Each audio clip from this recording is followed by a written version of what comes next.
Blue spirit gang ने 8 लाख वर्ष की वज्र विपत्ति को सफलतापूर्वक पार कर लिया, लेकिन वह मर गया। उसकी मृत्यु जीजी की बाहों में हुई। बीजी उसे बचाने के लिए आगे बढ़ी, पर उसने देखा कि उसके शरीर में जीवन का कोई चिन्ह नहीं बचा था। जीजी फूट फूट कर रोने लगी। वह अभी तक अपने प्रेम का इजहार भी नहीं कर पाई थी और उससे पहले ही उसने अपने प्रिय को खो दिया। दी तियांग हैरान था। उसके मन में सवाल उठा कि ब्लू स्पिरिट गैंग के पास तो अमर शरीर था, फिर उसकी मृत्यु कैसे हो गई। जीवन झील का पूरा वातावरण शोक और उदासी से भर गया। तभी अचानक उसके शरीर से एक रहस्यमयी दिव्य प्रकाश निकलने लगा। उस प्रकाश ने उसके टूटे फूटे शरीर को पूरी तरह ढक लिया। अगले ही पल उसके सभी घाव भर गए। जली हुई त्वचा पहले जैसी हो गई, टूटी हुई हड्डियां जुड़ गईं और शरीर से निकला हुआ सारा रक्त वापस उसकी नसों में लौट आया। केवल 3 सांसों के भीतर ही मृत्यु के कगार पर पहुंचा ब्लू स्पिरिट गैंग पूरी तरह स्वस्थ होकर फिर से जीवित हो गया। वह धीरे धीरे खड़ा हुआ, अपने शरीर को हिलाया डुलाया और ऐसा लग रहा था मानो अभी अभी हुई भयानक वज्र विपत्ति कभी हुई ही न हो। बीजी और जीजी यह दृश्य देखकर स्तब्ध रह गईं। जीजी के चेहरे पर खुशी छलक उठी। शोंगजुन का मुंह आश्चर्य से खुला रह गया। वानर राजा की आंखें फैल गईं और वह उसके शरीर को ध्यान से देखने लगा कि आखिर यह चमत्कार कैसे हुआ। दी तियांग की आंखों की पुतलियां सिकुड़ गईं। उसे याद आया कि जब ब्लू स्पिरिट गैंग ने पहली बार 1 लाख वर्ष की वज्र विपत्ति पार की थी, तब भी वह बिजली से मारा गया था, लेकिन अगले ही क्षण पूरी तरह स्वस्थ होकर खड़ा हो गया था। उस समय उसे लगा था कि शायद यह उसकी आंखों का भ्रम है, लेकिन अब उसने दूसरी बार भी यही चमत्कार अपनी आंखों से देख लिया। उसके मन में केवल एक ही सवाल था कि इस युवक के पास आखिर कितने रहस्य छिपे हैं। बीजी ने पहली वज्र विपत्ति के समय भी यह परिवर्तन महसूस किया था, लेकिन तब उसने सोचा था कि यह ब्लू सिल्वर घास जाति की असाधारण जीवन शक्ति होगी। पिछले कुछ महीनों में उसके साथ रहने और इस बार फिर वही दृश्य देखने के बाद वह पूरी तरह आश्वस्त हो गई कि यह शक्ति केवल ब्लू स्पिरिट गैंग की अपनी विशेष क्षमता है, न कि पूरी जाति की। ब्लू स्पिरिट गैंग ने अपने शरीर की स्थिति जांची और संतोष से मुस्कुराया। 9 जीवन हेक्स की शक्ति के कारण उसके पास अभी भी 7 जीवन शेष थे। हर बार 1 जीवन खर्च करने पर उसे एक अतिरिक्त इनाम मिलता था। बस एक ही कमी थी कि मरने का दर्द असहनीय होता था। उसने मन ही मन सोचा कि काश उसे दर्द ही महसूस न हो। इसके बाद उसने आंखें बंद की और अपनी चेतना को आध्यात्मिक संसार में प्रवेश कराया। तभी सिस्टम की आवाज उसके मन में गूंज उठी, 9 जीवन हेक्स प्रभाव सक्रिय। 1 जीवन खर्च हुआ। वर्तमान शेष जीवन 7। पुरस्कार प्रदान किए जा रहे हैं। उसे 1 सर्वोच्च रक्तरेखा और 1 श्रेष्ठ हथियार निर्माण ग्रंथ प्राप्त हुआ। ब्लू स्पिरिट गैंग के होठों पर मुस्कान आ गई। उसने दी तियांग और बीजी की ओर देखकर शांत स्वर में कहा, मेरी ऊर्जा बहुत खर्च हो गई है। मैं कुछ देर ध्यान लगाकर अपनी आत्मिक शक्ति पुनः प्राप्त करना चाहता हूँ। किसी भी भीषण आत्मिक पशु ने उसे नहीं रोका। दी तियांग ने सिर हिलाते हुए कहा, तुम निश्चिंत होकर ध्यान करो, हम सब तुम्हारी रक्षा करेंगे। ब्लू स्पिरिट गैंग वहीं पद्मासन में बैठ गया, आंखें बंद की और उसकी चेतना आध्यात्मिक सागर की गहराइयों में उतर गई। उसने मन ही मन कहा, देखते हैं इस बार कौन सी रक्तरेखा मिली है। उसके विचार के साथ ही आध्यात्मिक सागर में एक विशाल काले बाघ की छाया प्रकट हुई। उसका शरीर सामान्य बाघ से सैकड़ों गुना बड़ा था। पूरे शरीर पर काले रंग का फर था, जिस पर गहरे बैंगनी रंग की रहस्यमयी धारियां चमक रही थीं। उसकी पीठ पर विशाल पंख फैले हुए थे, जो मानो पूरे आकाश को ढक सकते थे। उसके शरीर से 6 प्रकार की दिव्य शक्तियां निकल रही थीं, दुष्टता, अंतरिक्ष, समय, बिजली, शक्ति और वायु। ब्लू स्पिरिट गैंग की सांसें तेज हो गई। उसने अविश्वास से कहा, dark demonic evil god tiger. यह केवल सर्वोच्च रक्तरेखा नहीं, यह तो एक वास्तविक देवस्तरीय रक्तरेखा है। आत्मिक पशुओं की दुनिया में dark demonic evil god tiger की रक्तरेखा सबसे शक्तिशाली और दिव्य रक्तरेखाओं में गिनी जाती थी।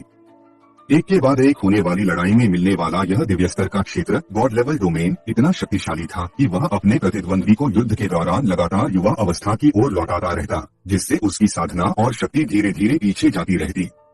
यदि भविष्य में उसे दिव्य अस्त्रों का सामना करना पड़ा, तो यह क्षेत्र भाग्य बदल देने वाली क्षमता साबित हो सकता था। ब्लू लिंगकांग ने बिना किसी झिझक के सिस्टम का पुरस्कार अपने भीतर समाहित कर लिया। प्रकाश की एक चमक के साथ dark demon evil god tiger की रक्तरेखा काली रोशनी बनकर उसके शरीर में समा गई। अगले ही क्षण उसके पूरे अस्तित्व में एक बार फिर बड़ा परिवर्तन होने लगा। पहले उसके शरीर में बर्फ, अग्नि, वायु, पृथ्वी, प्रकाश, अंधकार सहित 7 तत्वों की शक्तियां संतुलित रूप से प्रवाहित होती थीं, जिससे उसकी आभा विशाल, शांत और सबको समेटने वाली प्रतीत होती थी। लेकिन अब उसके रक्त की गहराइयों से बिल्कुल अलग प्रकार की शक्ति उभरने लगी। यह अत्यंत शुद्ध दुष्ट शक्ति थी, ठंडी, निर्दयी, अत्याचारी और आक्रामक। यह दीपयान के परम अंधकार से भी अलग थी। वह केवल शुद्ध अंधकार तत्व का स्रोत था, जबकि ब्लू लिंगकान की शक्ति अंधकार तत्व का विकृत और चरम रूप थी, अधिक अराजक, अधिक उग्र और किसी भी नियम से परे। उसी समय उसके आसपास समय की हल्की हल्की तरंगे भी फैलने लगी। ऐसा लग रहा था मानो उसके चारों ओर की रोशनी भी बेहद सूक्ष्म स्तर पर बदल रही हो। दीपयान की भौहें तुरंत सिकुड़ गईं। वह स्वयं ब्लैक ड्रैगन था और अंधकार तत्व का सर्वोच्च स्वामी माना जाता था, इसलिए अंधकार और दुष्ट ऊर्जा को सबसे बेहतर पहचान सकता था। उसने गंभीर स्वर में कहा, इसकी शक्ति मेरी परम अंधकार शक्ति से मूल रूप से अलग है। यह किसी बिल्कुल नई शक्ति जैसी प्रतीत होती है। बीजी ने भी असामान्यता महसूस की और धीरे से बोली, मुझे इसके शरीर से बेहद दुष्ट आभा महसूस हो रही है। जीजी ने आंखें सिकोड़ते हुए कहा, इसके भीतर अब 2 नई शक्तियां आ गई हैं। एक अत्यंत दुष्ट है, जबकि दूसरी का मैं वर्णन नहीं कर सकती, लेकिन वह बेहद खतरनाक लग रही है। यहाँ तक कि शोंग जुन भी अनायास एक कदम पीछे हट गया। वर्षों के अनुभव ने उसके भीतर खतरे को पहचानने की तीव्र प्रवृत्ति विकसित कर दी थी और इस समय ब्लू लिंगकान की आभा उसे बेहद असहज कर रही थी। सभी महाशक्तिशाली आत्मिक पशु एक दूसरे की ओर देखने लगे। उन्हें समझ नहीं आ रहा था कि इस बार स्वर्गीय परीक्षा पार करने के बाद ब्लू लिंगकान में इतना बड़ा परिवर्तन कैसे आ गया। पहले हर बार उसकी साधना बढ़ती थी, लेकिन उसकी प्रकृति और तत्व लगभग वैसे ही रहते थे। इस बार उसके भीतर 2 बिल्कुल नए गुण प्रकट हुए थे और दोनों ही अत्यंत भयावह थे। ब्लू लिंगकान ने उनकी प्रतिक्रियाओं पर ध्यान नहीं दिया। वह फिर से अपने आध्यात्मिक समुद्र में डूब गया। तभी सिस्टम का दूसरा पुरस्कार प्रकट हुआ। उसकी चेतना के भीतर एक विशाल आभासी फोर्स दिखाई दी। उस पर 4 अलग अलग उपकरण रखे थे, जिनमें से प्रत्येक अलग रंग की दिव्य आभा बिखेर रहा था। पहला उपकरण ब्लू ओवरलॉर्ड वस्त्र। गुण अधिकतम आत्मिक शक्ति, सोल पावर में 40% वृद्धि। मुख्य प्रभाव, प्रत्येक मिनट अधिकतम आत्मिक शक्ति का 10% स्वतः पुनः प्राप्त होता है। दूसरा उपकरण महान देवदूत। गुण 20% जादुई आक्रमण शक्ति। मुख्य प्रभाव, युद्ध शुरू होने के बाद हर मिनट अतिरिक्त 20 जादुई शक्ति प्राप्त होती है। इसकी कोई अधिकतम सीमा नहीं है।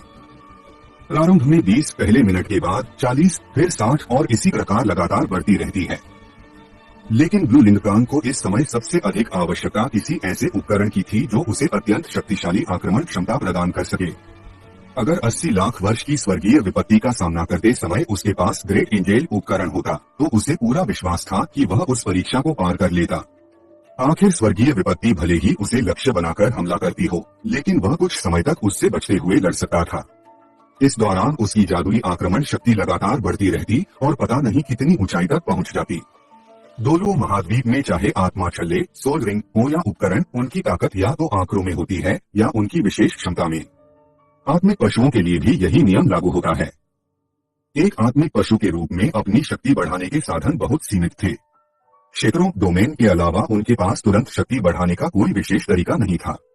यही कारण था कि आत्मिक पशु कम समय में अपनी ताकत बढ़ाने में मानव आत्मा गुरुओं से पीछे रह जाते थे।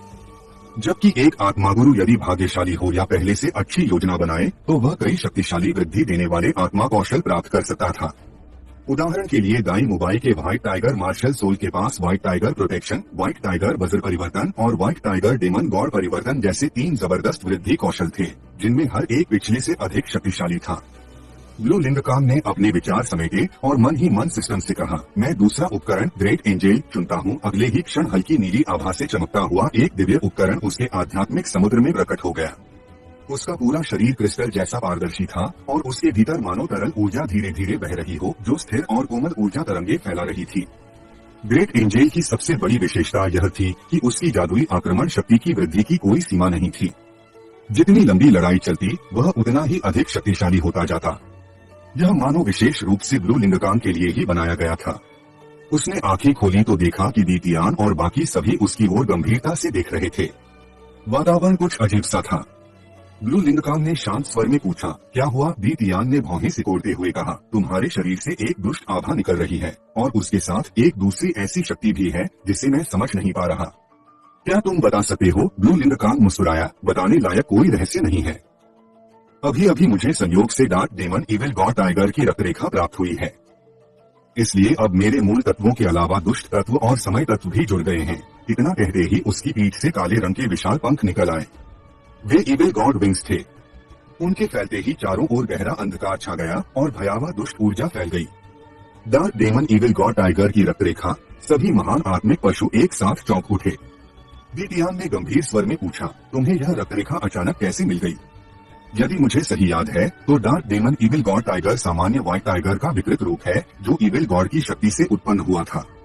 उसकी साधना बहुत कठिन होती है और उसे तेजी से बढ़ने के लिए बड़ी संख्या में आत्मागुरुओं या आत्मिक पशुओं को निगलना पड़ता है। ब्लू लिंगकांग हंस पड़ा। क्या तुम्हें लगता है कि मुझे किसी को निगलने की जरूरत है? मुझे तो केवल एक विचार करना होता है और मेरी साधना बढ़ जाती है। इसलिए इस रक्तरेखा का नकारात्मक प्रभाव मुझ पर कोई असर नहीं डालता, बल्कि इसकी चरम दुष्ट शक्ति, समय शक्ति और इसके 2 क्षेत्रों ने मुझे काफी पसंद आए हैं। 2 क्षेत्र सभी के चेहरे पर जिज्ञासा उभर आई। Dark demon evil god tiger बाहरी क्षेत्रों में रहता था, इसलिए वे उसके बारे में कुछ जानकारी रखते थे। ब्लू लिंगकांग ने समझाया, पहला है डार्कनेस डोमेन जो मेरी शक्ति बढ़ाता है और अपने दायरे में आने वाले शत्रुओं को दबा देता है। दूसरा है जीवन मृत्यु अखाड़ा। इसमें मैं किसी भी व्यक्ति या आत्मिक पशु को एक अलग आयाम में खींच सकता हूँ। वहाँ से केवल विजेता ही बाहर निकल सकता है। जी ने भौहें चढ़ाई। सुनने में तो यह क्षेत्र इतना खास नहीं लगता। यदि तुम सामने वाले से अधिक शक्तिशाली हो तो इसका काम केवल उसे भागने से रोकना होगा, लेकिन यदि वह तुमसे अधिक शक्तिशाली हुआ तो यह तो खुद अपनी मौत बुलाने जैसा होगा। ब्लू लिंगकांग मुस्कुराया, तुम लोग मेरी समय शक्ति भूल गए हो। जीवन मृत्यु अखाड़ा उसी समय शक्ति से जुड़ा हुआ है। जो भी उसके भीतर प्रवेश करेगा, लड़ाई जितनी लंबी चलेगी उसकी साधना उतनी ही पीछे जाती जाएगी और उसकी उम्र भी कम होती जाएगी। उदाहरण के लिए, यदि कोई मध्यम आयु का व्यक्ति भीतर जाएगा तो कुछ समय बाद उसकी उम्र घटकर 6 वर्ष की हो जाएगी, यानी उस समय की जब उसका मार्शल सोल भी जागृत नहीं हुआ था। तब बताओ, क्या वह पूरी तरह मेरे सामने असहाय नहीं होगा? यह सुनते ही सभी महान आत्मिक पशु स्तब्ध रह गए। शोंग जुन ने अविश्वास से कहा, यदि इसका प्रभाव इतना भयानक है तो इसे सक्रिय करने की शर्तें भी बहुत कठिन होंगी। बीजी ने भी पूछा, तो क्या यह समय शक्ति तुम पर भी असर करती है? ब्लू लिंगकांग मुस्कुराया, मेरे पास इविल गॉड का संरक्षण है। जब तक कोई शत्रु मेरी रक्षा को तोड़ नहीं देता तब तक समय शक्ति मुझ पर बिल्कुल असर नहीं करती, और यदि कोई मेरी रक्षा तोड़ भी दे तब भी इसका प्रभाव मुझ पर बहुत कम होगा। समय शक्ति केवल मेरी साधना को थोड़ा पीछे धकेलेगी, और अगर समय शक्ति के कारण मैं जवान भी हो जाऊं तो मैं अपनी साधना फिर से बढ़ा लूंगा। इतना सुनते ही सभी महाशक्तिशाली आत्मिक पशु पूरी तरह निरुत्तर हो गए। पहले उन्हें लगा था कि यदि कोई ब्लू लिंगकांग की रक्षा तोड़ दे तो उसे हराने का अवसर मिल सकता है, लेकिन अब जब उसने कहा कि वह अपनी साधना तुरंत फिर से बढ़ा सकता है तो समय शक्ति का यह दुष्प्रभाव उसके लिए लगभग बेअसर था। ऐसे प्रतिद्वंद्वी से आखिर कौन लड़ना चाहेगा? ब्लू लिंगकांग ने दीतियान की ओर देखकर हल्की मुस्कान के साथ कहा, दीतियान, क्यों न अभी हम दोनों एक अभ्यास युद्ध कर लें? मैं भी जानना चाहता हूँ कि 80 लाख वर्ष की सीमा पार करने के बाद मेरी ताकत तुम्हारी तुलना में कितनी बढ़ी है। इतना कहते ही उसने मन ही मन अपनी साधना बढ़ानी शुरू कर दी। उसकी शक्ति 80 लाख वर्ष से बढ़कर 83 लाख, फिर 85 लाख और अंत में 89 लाख वर्ष तक पहुंच गई, ठीक दीतियान के बराबर। दीतियान के होंठ हल्के से फड़क उठे, लेकिन उसकी आंखों में युद्ध की चमक दिखाई देने लगी। वह भी जानना चाहता था कि अब ब्लू लिंगकांग कितना शक्तिशाली हो चुका है। ठीक है, यहाँ लड़ेंगे तो पूरा क्षेत्र नष्ट हो जाएगा। चलो आकाश में चलते हैं। इतना कहकर उसने अपने विशाल काले ड्रैगन पंख फैलाए और बिजली की गति से आकाश की ओर उड़ गया। ब्लू लिंगकांग भी अपने इविल गॉड विंग्स फैलाकर काली छाया की तरह उसके पीछे निकल पड़ा। कुछ ही क्षणों में दोनों हजारों मीटर ऊंचाई पर पहुंच गए। नीचे जीवन झील अब केवल एक छोटे से चमकते बिंदु जैसी दिखाई दे रही थी। दीतियान ने हवा में रुककर अपना शरीर घुमाया। उसके हाथ में काली ड्रैगन तलवार प्रकट हुई। उसने गंभीर स्वर में कहा, आओ मुझे दिखाओ कि तुम्हारी 79 लाख वर्ष की साधना में कितनी वास्तविक शक्ति है। ब्लू लिंगकांग ने ब्लू सिल्वर ड्रैगन भाला मजबूती से पकड़ते हुए मुस्कुराकर उत्तर दिया, तो फिर शुरू करते हैं। अगले ही पल दोनों की भयावह आभाएं एक साथ फूट पड़ी। दीतियान के काले बाल हवा में लहरा उठे और उसकी सुनहरी आंखों में युद्ध की तीव्र इच्छा चमकने लगी।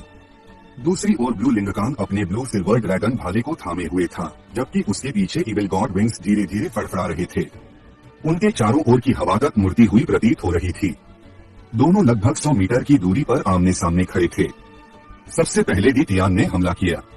उसने अपनी ब्लैक ड्रैगन तलवार आगे घुमाई और एक विशाल काली तलवार ऊर्जा आकाश को चीरती हुई सीधे ब्लू लिंगकांग की ओर बढ़ी। उस वार में चरम अंधकार शक्ति समाई हुई थी।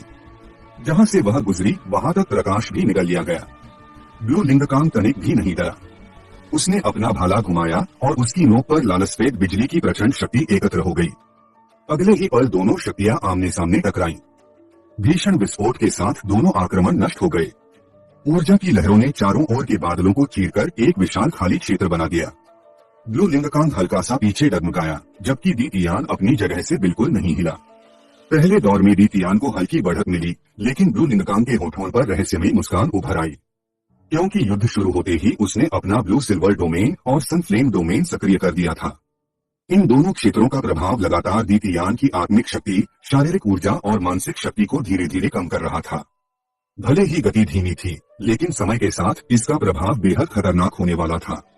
दीतियान ने भी इस बदलाव को महसूस किया, लेकिन उसने इसकी परवाह नहीं की। आखिर वह 79 लाख वर्ष का पशु सम्राट था और अपनी शक्ति पर उसे पूरा विश्वास था।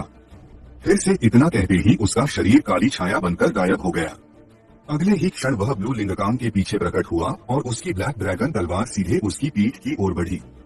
गति इतनी तेज थी कि सामान्य योद्धा उसे देख भी नहीं सकता था, लेकिन ब्लू लिंगकांग की प्रतिक्रिया भी असाधारण थी। उसने तुरंत अपने इविल गॉड विंग्स फड़फड़ाए, शरीर को मोड़ा और ब्लू सिल्वर ड्रैगन भाले से तलवार का वार रोक लिया। हथियारों की टक्कर की तीखी ध्वनि पूरे आकाश में गूंज उठी। कुछ ही सांसों के भीतर दोनों के बीच दर्जनों वारों का आदान प्रदान हो गया। भाले और तलवार की चमक पूरे आकाश में फैल गई। ऐसा लग रहा था मानो पूरा आकाश ही युद्ध भूमि बन गया हो। दीतियान का हर वार अपार शक्ति और चरम अंधकार ऊर्जा से भरा हुआ था। उसकी प्रत्येक तलवार किसी पर्वत को 2 टुकड़ों में बांट देने के लिए पर्याप्त थी। दूसरी ओर ब्लू लिंगकांग अपनी अद्भुत गति और विभिन्न तत्वों के लचीले उपयोग से लगातार उसके हमलों का सामना कर रहा था। अचानक उसने जोर से पुकारा, ब्लू सिल्वर थंडर। उसने अपना भाला पूरी शक्ति से आगे बढ़ाया। उसकी नोक से चांदी जैसी चमकती विशाल बिजली निकली, जो भयानक गर्जना के साथ दीतियान की ओर दौड़ पड़ी। यह उसकी नई तकनीक थी, जिसमें उसने बिजली तत्व और ब्लू सिल्वर सम्राट की मूल शक्ति को एक साथ मिलाया था। दीतियान की आंखें सिकुड़ गईं। उसने तुरंत अपनी तलवार आगे कर उस हमले को रोका। गरजती हुई बिजली तलवार से टकराई और उसके प्रचंड विस्फोट ने दीतियान को कुछ कदम पीछे धकेल दिया। दीतियान हल्की मुस्कान के साथ बोला, दिलचस्प। लेकिन अगले ही पल उसकी आंखों में युद्ध की ज्वाला और भी प्रचंड हो उठी। उसने दोनों हाथों से ब्लैक ड्रैगन तलवार को कसकर पकड़ा और पूरी शक्ति से नीचे वार किया। Black dragon sky splitting slash. एक विशाल काली तलवार ऊर्जा आकाश से नीचे उतरी, मानो पूरे आसमान को बीच से 2 भागों में काट देना चाहती हो। ब्लू लिंगकांग ने गंभीर भाव से सामने आती उस विनाशकारी शक्ति को देखा, लेकिन तभी दीतियान ने महसूस किया कि उसकी मानसिक शक्ति में भी हल्का सा उतार चढ़ाव आने लगा है। यह परिवर्तन बेहद मामूली था, लेकिन 79 लाख वर्ष के पशु सम्राट होने के कारण उसका अपनी शक्ति पर पूर्ण नियंत्रण था। इसलिए वह अपने भीतर होने वाले किसी भी सूक्ष्म बदलाव को तुरंत महसूस कर सकता था। उसका चेहरा थोड़ा बदल गया और उसने आश्चर्य से कहा, तुम्हारा डोमेन अब मानसिक शक्ति को भी कम करने लगा है। ब्लू लिंगकांग केवल मुस्कुरा दिया और कुछ नहीं बोला। पिछले कई महीनों की लगातार साधना और अभ्यास के बाद उसका ब्लू सिल्वर डोमेन और सनफ्लेम डोमेन पहले की तुलना में दोगुने से भी अधिक शक्तिशाली हो चुके थे। उसकी साधना बढ़ने के साथ साथ ब्लू सिल्वर डोमेन भी विकसित हो गया था और अब वह मानसिक शक्ति पर भी प्रभाव डाल सकता था। वहीं सनफ्लेम डोमेन हर मिनट शत्रु की अधिकतम जीवन शक्ति, आत्मिक शक्ति, शारीरिक शक्ति और मानसिक शक्ति का 1% लगातार कम करता रहता था। पहली नजर में यह प्रभाव छोटा लगता था, लेकिन यदि युद्ध लंबा चले तो इसका असर बेहद भयावह हो जाता था। दीतियान की भौहें और अधिक सिकुड़ गईं। उसने फिर कहा, एक और बात, जितनी देर यह युद्ध चल रहा है, तुम्हारे तत्वों की शक्ति उतनी ही बढ़ती जा रही है। आखिर ऐसा कैसे हो रहा है? वह सचमुच हैरान था। शुरुआत में ब्लू लिंगकांग के तत्वीय हमले शक्तिशाली तो थे, लेकिन इतने भी नहीं कि उसे दबा सकें। लेकिन अब उसकी साधारण सी बिजली भी पहले से लगभग दोगुनी ताकत से प्रहार कर रही थी और उसकी शक्ति अभी भी लगातार बढ़ रही थी।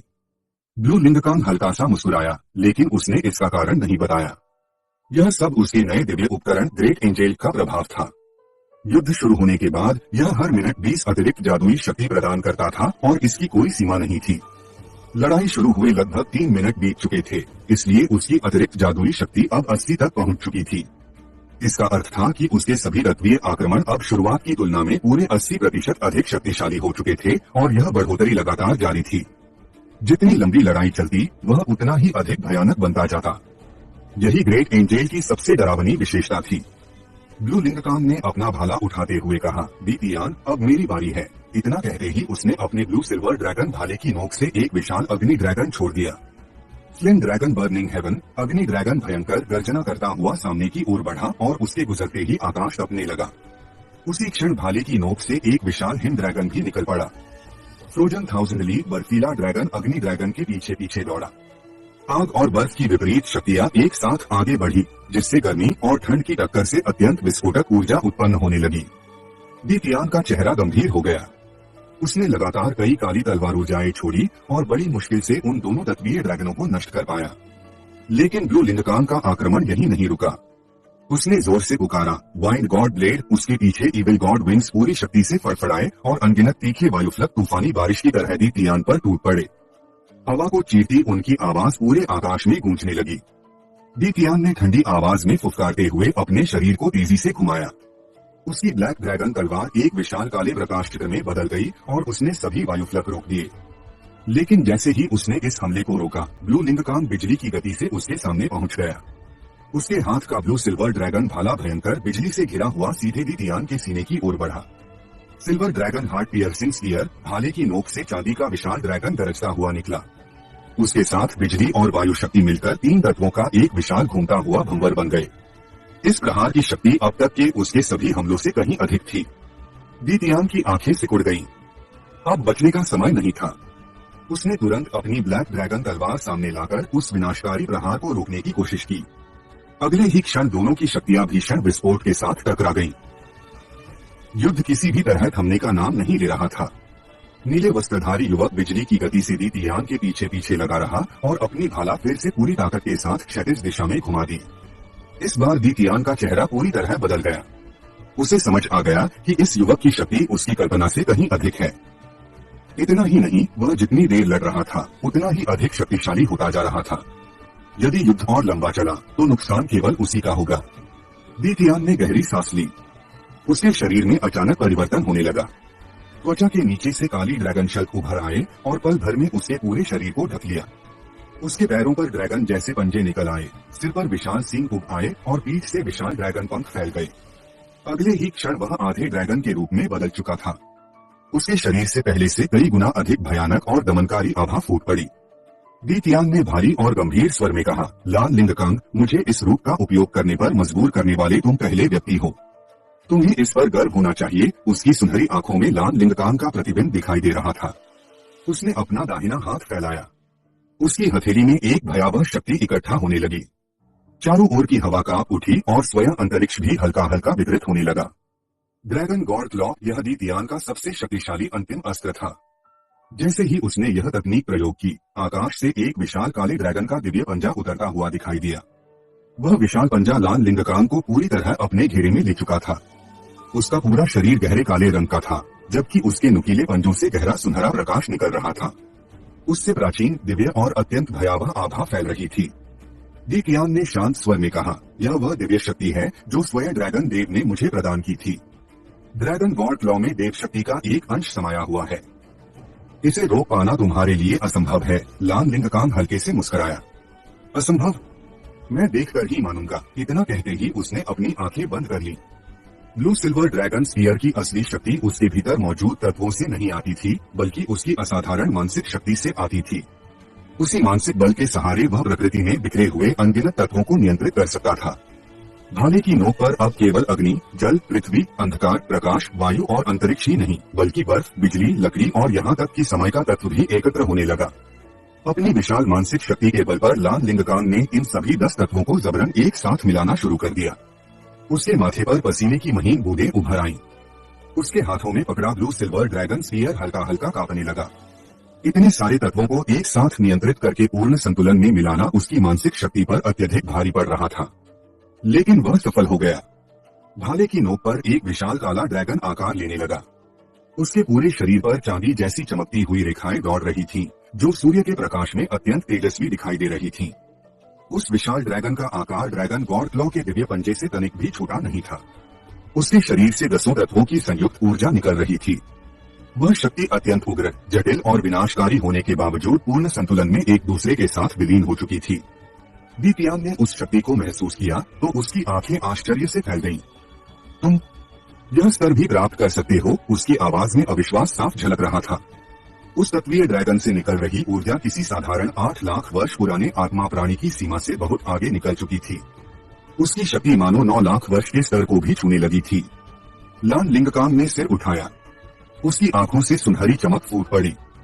आओ देखते हैं कि आखिर हम दोनों में किसका अंतिम अस्त्र अधिक शक्तिशाली है। उसने दोनों हाथों से ब्लू सिल्वर ड्रैगन स्पीयर को कसकर पकड़ा और पूरी शक्ति से आगे प्रहार किया। क्षण भर में वह विशाल काला तत्वीय ड्रैगन गर्जना करता हुआ आगे बढ़ गया। जहाँ जहाँ वह गुजरता वहाँ अंतरिक्ष हिंसक रूप से कांप उठता, यहाँ तक कि प्रकाश भी मुड़ने लगा। चारों ओर फैले बादल उसकी ऊर्जा से चूर चूर होकर बिखर गए। उधर दीतियान भी पीछे हटने वालों में से नहीं था। उसने अपना दाहिना हाथ पूरी शक्ति से नीचे दबाया। आकाश से उतरता हुआ ड्रैगन गॉड क्लॉ विनाशकारी आभा के साथ सीधे उस तत्वीय ड्रैगन की ओर टूट पड़ा। उसके पंजों के गुजरने भर से अंतरिक्ष में काली दरारें फटने लगी। अगले ही पल दोनों शक्तियां 10,000 मीटर ऊंचे आकाश में भीषण टक्कर से भिड़ गईं। भयानक विस्फोट की गूंज पूरे आकाश में फैल गई। पूरा आसमान चकाचौंध कर देने वाली रोशनी से भर गया। नीचे खड़े बीजी, जीजी, शोंगजुंग, वान्याओ वांग और ची वांग तुरंत दूर हट गए और अपनी अपनी आत्मिक शक्ति से स्वयं की रक्षा करने लगे। वे सभी स्तब्ध होकर आकाश की ओर देख रहे थे। उनके चेहरों पर अविश्वास साफ दिखाई दे रहा था। इतनी भयानक लड़ाई उनकी समझ और अनुभव से कहीं परे थी। ऊर्जा का तूफान लगभग 10 से अधिक सांसों तक लगातार चलता रहा। धीरे धीरे विस्फोट शांत होने लगा। जब प्रकाश पूरी तरह समाप्त हुआ तब आकाश एक बार फिर साफ दिखाई देने लगा। युद्धभूमि में सन्नाटा छा गया। ब्लू लिंगकांग और दीतियान एक दूसरे से कई 100 मीटर की दूरी पर खड़े थे और शांत निगाहों से एक दूसरे को देख रहे थे। दोनों के शरीर पर कई घाव थे। दीतियान के ड्रैगन के शल्क कई जगह टूट चुके थे और उसके होठों के किनारे से खून की एक पतली धारा बह रही थी। दूसरी ओर ब्लू लिंगकांग का दुष्ट देवता कवच कई जगह से फट चुका था। उसका नीला सुनहरा वस्त्र लगभग आधा चित्रों में बदल गया था और उसके पूरे शरीर पर महीन दरारें दिखाई दे रही थीं। ड्रैगन गॉड क्लॉ और काले विशाल ड्रैगन की टक्कर पूरी तरह बराबरी की रही। कुछ क्षणों तक मौन रहने के बाद दीतियान ने धीमी आवाज में कहा, तुम जीत गए। मैंने ड्रैगन गॉड द्वारा प्रदान की गई दिव्य शक्ति का उपयोग किया, फिर भी केवल तुम्हारे साथ बराबरी कर पाया। यदि यह लड़ाई और लंबी चलती तो हार मेरी ही होती। ब्लू लिंगकांग ने अपने होठों से खून पोंछते हुए मुस्कुराकर कहा, आपकी कृपा है। दीतियान सच कह रहा था। यदि लड़ाई आगे बढ़ती तो ब्लू लिंगकांग की शक्ति लगातार बढ़ती रहती, जबकि दीतियान ने ड्रैगन गॉड क्लॉ का उपयोग करने में अपनी बड़ी मात्रा में आत्मिक शक्ति खर्च कर दी थी। उसके बाद दोनों क्षेत्रों की संयुक्त शक्ति धीरे धीरे उसकी आत्मिक और मानसिक ऊर्जा को भी कमजोर करती रहती। इसलिए समय के साथ उसकी शक्ति घटती जाती और ब्लू लिंगकांग की जीत केवल समय की बात रह जाती। जब दोनों नीचे उतरे तब कई महान दैत्य पशु अभी भी स्तब्ध खड़े थे। काफी देर तक कोई कुछ बोल नहीं पाया। अभी अभी हुए उस भीषण संघर्ष की तरंगें अब भी उनके मन में गूंज रही थीं। उस स्तर की लड़ाई उनकी समझ और अनुभव से बहुत आगे थी। सबसे पहले बीजी को होश आया। वह आगे बढ़ी और बोली, अब तुम्हारी आगे की क्या योजना है? क्या तुम 90 लाख वर्ष की स्वर्गीय परीक्षा को पार करने की तैयारी करोगे? दीतियान ने कहा, तुम्हारी वर्तमान शक्ति को देखते हुए मुझे लगता है कि तुम्हारे पास उस परीक्षा को पार करने की लगभग 60 से 70% संभावना है। आखिर तुम्हारा अंतिम काला विशाल ड्रैगन तो ड्रैगन गॉड क्लॉ के बराबर पहुंच चुका था। ब्लू लिंगकांग कुछ क्षण सोचकर बोला, नहीं, मैं अब जंगल छोड़ने की तैयारी कर रहा हूँ। मुझे भविष्य में देवता बनने की तैयारी करनी है। यह सुनते ही दीतियान और अन्य सभी दैत्य पशुओं की रुचि बढ़ गई। ब्लू लिंगकांग ने शांत स्वर में कहा, यदि देवता बनना है तो आस्था की शक्ति एकत्र करनी होगी, चाहे वह मेरे लिए हो या आयन के लिए। इन दिनों मैंने महसूस किया है कि केवल पूरे महाद्वीप की ब्लू सिल्वर घास से मिलने वाली आस्था पर्याप्त नहीं होगी। उनकी संख्या चाहे जितनी अधिक हो, वे आखिर केवल साधारण ब्लू सिल्वर घास ही है। संभव है कि 100 ब्लू सिल्वर घास से मिलने वाली आस्था भी किसी उच्च रक्तरेखा वाले 100 वर्षीय आत्मिक पशु की आस्था के बराबर न हो। पिछले कुछ महीनों में मैंने यह भी सोचा कि मानव संसार के देवताओं ने आस्था कैसे प्राप्त की थी। उदाहरण के लिए समुद्र देवता ने समुद्री आत्मिक पशुओं और द्वीपवासियों की रक्षा की, इसलिए उन्हें उनकी श्रद्धा प्राप्त हुई। बीजी ने कहा, सी गॉड आइलैंड तो समुद्र देवता की विरासत का स्थान है। वहाँ मेरे कुछ कबीले के लोग भी रहते हैं, इसलिए मुझे इसके बारे में थोड़ी जानकारी है। अन्य दैत्य पशु मन ही मन सोचने लगे कि ब्लू सिल्वर घास की सूचना जुटाने की क्षमता वास्तव में कमाल की है। ब्लू लिंगकांग ने आगे कहा, दूसरा उदाहरण है एंजेल गॉड। स्पिरिट हॉल बनने से पहले एक चर्च था जो एंजेल गॉड की पूजा करता था। उसी चर्च के माध्यम से पूरे महाद्वीप में लोगों की रक्षा कर उन्होंने आस्था की शक्ति प्राप्त की थी। लेकिन अब एंजेल गॉड का प्रभाव लगभग समाप्त हो चुका है।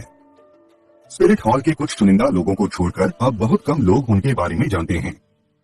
दी तियान के मन में अचानक एक विचार आया। उसने पूछा, तो क्या तुम भी अपना एक धर्म स्थापित करना चाहते हो? ब्लू लिंगकांग ने सिर हिलाते हुए कहा, हाँ, मैं आयिंग और कुछ ब्लू सिल्वर राजाओं को साथ लेकर पूरे महाद्वीप की यात्रा करूंगा और ब्लू सिल्वर चर्च की स्थापना करूंगा।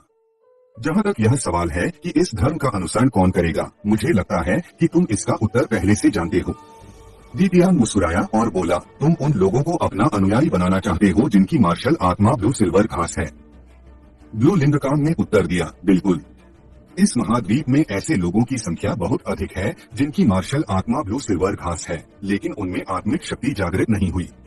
मनुष्यों से मिलने वाली आस्था साधारण ब्लू सिल्वर घास की तुलना में कहीं अधिक मूल्यवान होगी। दी तियान ने फिर पूछा, लेकिन यदि वे लोग बाद में तुम्हारी असली पहचान जान गए और तुम्हारी पूजा करना छोड़ दिया या तुम्हारे देवता बनने के बाद भी तुम्हें न माने, तो क्या तुम्हारी दिव्य सत्ता अस्थिर नहीं हो जाएगी? ब्लू लिंगकांग हल्के से मुस्कुराया और बोला, तुम मनुष्यों के जटिल मनोविज्ञान को नहीं समझते। मानव संसार में आत्मिक साधकों का स्थान बहुत ऊंचा होता है। भले ही किसी की मार्शल आत्मा केवल ब्लू सिल्वर घास ही क्यों न हो, यदि वह साधना कर सके और कम से कम सोल ऑनर स्तर तक पहुंच जाए तो उसे सम्मान, प्रतिष्ठा और समृद्ध जीवन प्राप्त होता है। कुछ राज्यों द्वारा दिए जाने वाले सम्मानजनक पदों की बात ही छोड़ दीजिए। केवल एक सोल सेज को ही हर महीने स्पिरिट हॉल से मिलने वाले 100 गोल्ड सोल कॉइन इतने होते हैं कि साधारण लोग भी उनके लिए पागल हो जाए। अगर लोगों को मेरी असली पहचान पता भी चल जाए तो क्या? जब तक मैं उन्हें धन और शक्ति दे सकता हूँ, वे फिर भी मेरी आस्था करेंगे। और जहाँ तक देवता बनने के बाद आस्था कम होने की बात है, ऐसा नहीं होगा। एक बार देवत्व प्राप्त हो जाने और दिव्य पद स्थापित हो जाने के बाद कोई भी देवता इंसानों की आस्था से नियंत्रित नहीं रहता। अगर ऐसा होता तो यह बहुत हास्यास्पद होता।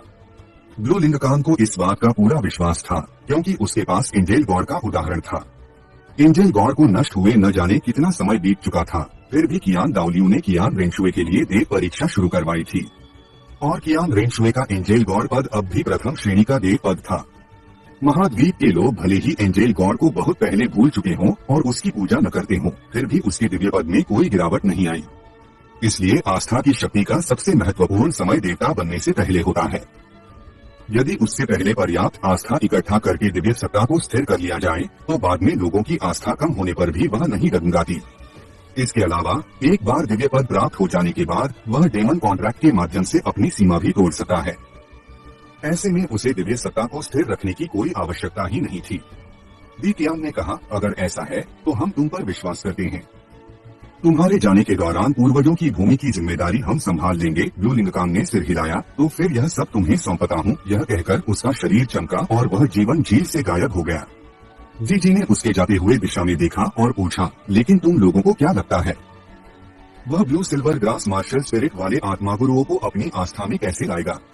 उन्हें अपनी पूजा कराने का एकमात्र तरीका यही है कि उन्हें शक्तिशाली आत्मागुरु बनाया जाए, लेकिन यह आसान नहीं होगा। दी तियान ने सिर हिलाया, यह तो हमें भी नहीं पता। देखते हैं वह क्या करता है। अगर वह असफल भी हुआ तो उसका कोई बड़ा नुकसान नहीं होगा। श्योंग जुन ने हंसते हुए कहा, वैसे मुझे तो समझ नहीं आता कि इंसान इतनी आसानी से उसकी आस्था कैसे करने लगेंगे। वांग याओ वांग ने आंखें सिकोड़ते हुए कहा, जरूरी नहीं। कई बार इंसान हमारी सोच से कहीं अधिक सरल होते हैं। उन्हें बस वही दे दो जिसकी उन्हें चाह है, फिर वे किसी पर भी विश्वास करने लगते हैं। पूर्वजों की भूमि पर लौटकर ब्लू लिंगकांग ने और ब्लू सिल्वर कुल के 6 महान राजाओं को बुलाया। उसने संक्षेप में पूरी योजना समझाई। मैं जंगल छोड़कर मानव संसार में एक धर्म संप्रदाय स्थापित करने जा रहा हूँ। उसका उद्देश्य लोगों की आस्था प्राप्त करना और भविष्य में देवता बनने की तैयारी करना है। उसी समय स्पिरिट हॉल के भीतर मानव जाति के सबसे शक्तिशाली आत्मागुरु स्टार 2 महान वन पर आक्रमण की योजना पर चर्चा कर रहे थे। नमस्कार दोस्तों, आज हम